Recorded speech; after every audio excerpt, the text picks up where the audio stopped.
PAX has done it again. We're back from it with a wish list of weird and wonderful games, and we want to show them to you.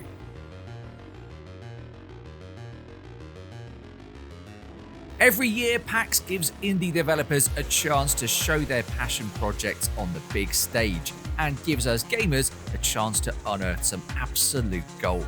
From a Vampire Survivors like where you build a mob rather than slaying it, to a punk band's road trip and some choice PS1 survival horror, this year was rich pickings at PAX, so let's get into the games. The player character in this near-future apocalypse road trip is called PAX, and while I'm not saying that is the major determining factor in putting Duststorm first on this list, I am saying that it's my list, you can't stop me, and also, this game looks really good. Story-led single-player adventures are a rarity now, weirdly, and Red Thread Games has found gold with the setup for this one. You're couriering a mysterious package across an alt-history America ruled by a sinister authoritarian regime, accompanied by a ragtag band of con artists in a tour bus driven by a robot driver. And you're also a punk band, stopping to raise hell and throw shapes along the way. There's combat, there's conversation, and there's bespoke set pieces aplenty. But most of all, there's originality bursting out of this one.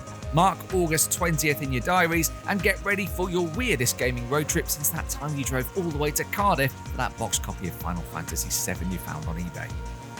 Deathbound is a party-based Souls-like where you switch between teammates, each with their own special abilities and weapon styles. And we love that maximalist take on the FromSoft formula.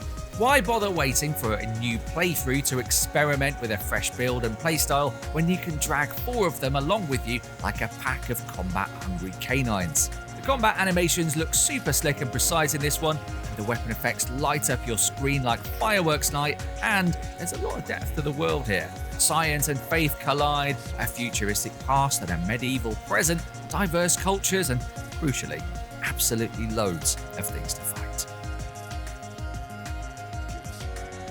It might look like Duke Nukem 3D reimagined as film noir, but there's a bit of the immersive Sims about Fallen Aces, an FPS that gives you options, routes, and frequent chances to do something incredibly cool. Level design is non-linear here, and your weapons are as much environmental as traditional firearms.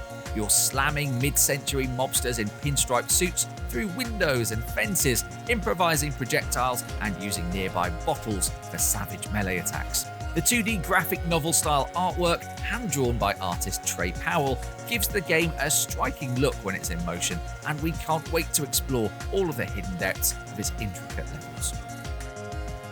Did you ever play Slime Rancher, the surprisingly addictive farming sim where you gathered up adorable little slimes, put them in a pen, and then sold their feces for profit? Well, if that gave you ethical concerns, Slime Heroes is your game.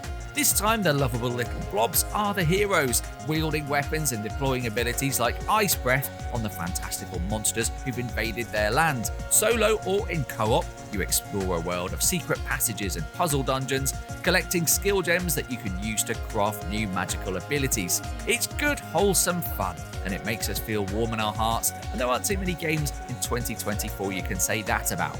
No official release date for this one yet, but we're hoping Pancake Games gets this out before 2024's up. Developer Envision Entertainment contains several alumni from the Settlers games. You know, those Age of Empires style wholesomeness fests, and you really get a sense of that from their new project, Pioneers of Pagonia. You play a tribe of settlers, would you believe? Although I think for legal reasons, we're best off calling them pioneers. On a giant world map full of scattered tribes, it's up to you to build villages into towns, towns into cities, and cities into massive supply chains that support thousands of inhabitants and keep your empire growing. Now that's a time-honoured formula, of course, but what really stands out about this one, which is playable right now in Steam Early Access by the way, is all the detail in each scene. The smoke rising out of the chimneys, hundreds of workers and civilians milling about below, doing their jobs. It's soothing. You're finding order in the chaos, and sometimes we all need a bit of that. Well done to Envision for achieving such a polished take on this veteran genre. Beauty is in the eye of the beholder, of course, but if you're seeing these PS1 survival horror visuals with an extra 90s VHS filter and your heart isn't singing with unbridled joy, then sorry, we just can't be friends. Heartworm is the work of one single developer, Vincent Adinolfi, and we're so excited about it. There's a melange of survival horror greats happening here. You defend yourself using a camera a la Fatal Frame or Outlast, seeing the world both through classic Resi-style fixed camera perspectives and a more modern over-the-shoulder perspective. Protagonist Sam is crushed by recent bereavements, so we can check Silent Hill off that list of greats too then, and during her grieving, falls down an internet rabbit hole that leads her to an apparently supernatural house up in some remote mountains, where she might be able to make contact with the dead, and where surely absolutely nothing bad will happen.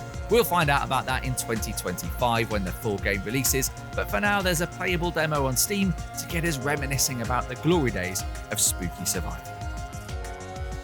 Vampire Survivors was so good that sometimes I just sit there and think about it, watching those satisfying tides of enemies wash over my mind's eye. So any kind of spin on that formula is always going to go down well, and Be My Horde finds exactly that with this necromancy-soaked roguelike. You don't have any weapons of your own in this game, instead you're raising the dead and using that army of the recently undeceased to deal damage. It's a cool inversion of the usual 1 versus thousands blueprint, where now the hordes of on-screen mobs are yours. And of course, being a necromancer, once you kill enemies with that horde, you can then resurrect them as well and get them to join your cause. There's a ton of potential in this one, as you'll find out for yourself if you play the early access build that's available now. The full release is due out summer 2024.